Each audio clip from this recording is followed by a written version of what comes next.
Dengan kembalinya 3 pemain import JDT yang digantung oleh FIFA, tentunya membawa angin baharu untuk skuad JDT ketika ini, apatah lagi perlawanan sebelumnya JDT bermain imbang 2-2 di Piala Shofie 2025 lalu.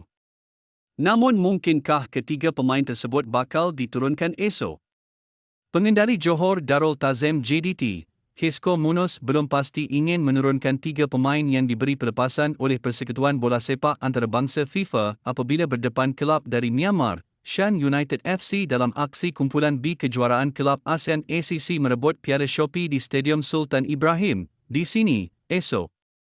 Munoz berkata, Joao Figueiredo, Hector Hevel dan John Irazabal sudah memulakan latihan bersama kesemua pemain JDT sebaik menerima keputusan Mahkamah Timbang Tara CAS yang menangguhkan penggantungan terhadap ketiga-tiga pemain yang beraksi untuk skuad Harimau Selatan.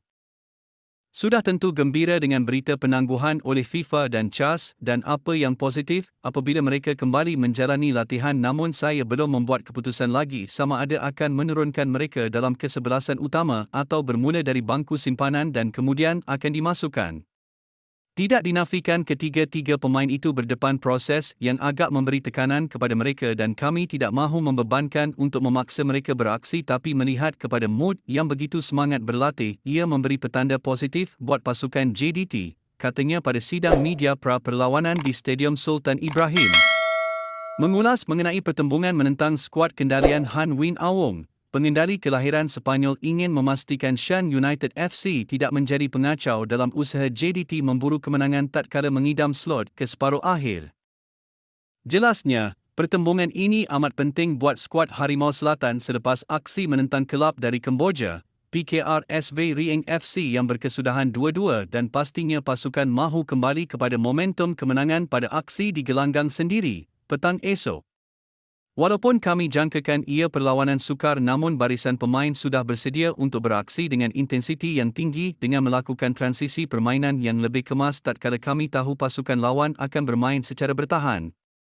Pemain juga perlu bijak mengatasi corak permainan low block yang bakal diterapkan oleh pasukan lawan dan pemain harus ikut perancangan taktikal dan bertenang menyusun gerakan dengan menggerak bola di posisi sayap kiri dan kanan selain melakukan percubaan di luar kotak penalti pasukan lawan, kata Munoz. Namun di sebalik itu, pastinya penyokong setia JDT begitu mengharapkan penampilan daripada ketiga pemain tersebut. Bagaimana dengan anda? Komentar di bawah video.